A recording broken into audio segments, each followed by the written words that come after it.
মন্দিৰৰ ভিতৰত আমি ভগৱানৰ আমি সেৱক। আমি মন্দিৰৰ মাজত মন্দিৰত সোমাই এই ধৰণৰ সংস্কৃতি আমি অসমৰ ভিতৰত নোহোৱাটো বিচাৰোঁ। মন্দিৰৰ বাহিৰৰ ৰাজহুৱা স্থানত যি কৰিব লাগে মোৰ একো আপত্তি নাই।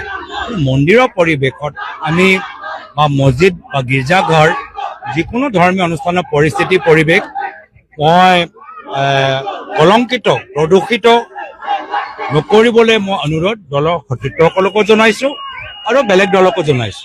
আমাৰ দলৰ কৰ্মীখিনিক আমি বাধা প্ৰদান কৰিছোঁ যে কোনোৱে কোনো মন্ত্ৰীৰ বিৰুদ্ধে নক'ব, কোনো মোৰ পক্ষত ক'ব নালাগে, কোনো মন্ত্ৰীৰ বিৰুদ্ধে ক'ব নালাগে।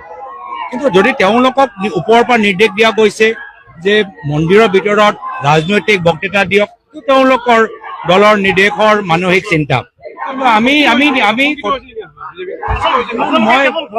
এইটো সংখ্যালঘু নহয়, ক'ৰবাত আমাৰ অসমৰ ধৰ্মীয় অসমৰ আধ্যাত্মিক আদৰ্শবোৰ ক'ৰবাত সলনি কৰিব যেন বিচাৰিছে তেনেকুৱা যেন লাগিছে। এইটো আমাৰ অসমীয়া আমাৰ আধ্যাত্মিক শক্তি। গোটেশ্বৰ মন্দিৰলৈ আহিছোঁ।